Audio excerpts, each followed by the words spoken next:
Hi guys, கையில் என்னடா தேஞ்ச display வச்சுன்னுக்கிறேன்னு தான் பார்க்குறீங்க. ஒன்றும் இல்லைங்க, இந்த சுசுகி ஜிக்ஸர் இந்த வண்டியில் பார்த்தீங்கன்னா கஸ்டமரு ஒரு செம்ம சூப்பர் கஸ்டமருங்க.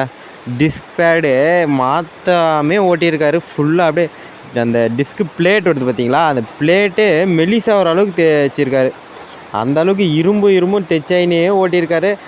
லாஸ்ட்டில் சவுண்டு வரக்குள்ள தான் ஏதோ வித்தியாசமாக சவுண்டு, மலையில் ஓட்டினதுக்கு மண்ணில் உட்காந்து இன்னும் அதிகமாக சவுண்டு வந்துருக்குது.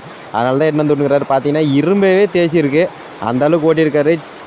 ஒரே ஒரு சர்வீஸ்க்காவது அது மாற்றிருந்தாருனா கூட டிஸ்க் பிளேட்டை மாற்றுறதோட பெஸ்ட்டாக இருக்கும். ஏன்னா பிளேட்டே மாற்றி தான் ஆகணும். ஏன்னா இதே 1000 ரூபாய்க்கு மேலே வருது. செயினும் பார்த்திங்கன்னா ஃபுல்லாக ஒரே ஒரு ஆயில் கூட மெயின்டைன் பண்ணல. எல்லாம் மலையில் விட்டு அடின்னு அடிக்கிறாரு. ஆனால் நீங்களாவது உங்கள் வண்டியை கொஞ்சம் நல்லா ஆயில் போட்டு மெயின்டைன் பண்ணிக்கோங்க.